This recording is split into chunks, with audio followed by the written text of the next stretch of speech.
ஆசிரியர் ஒருவர் தன் மாணவர்களிடம், நீங்கள் உண்மையை வெளிப்படுத்துகிறீர்களா என்பதை அறிய விரும்புகிறேன். அதற்கு ஒரு சோதனை வைக்கட்டுமா என்று கேட்டார். சோதனை வையுங்கள், நாங்கள் எல்லோரும் உண்மையைத்தான் சொல்வோம் என்றான் ஒரு மாணவன்.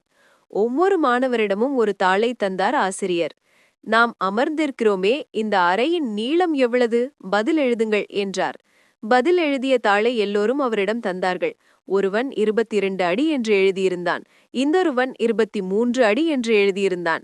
மற்றொருவன் தோராயமாக 24 அடி என்று இருக்கலாம் என்று எழுதினான்.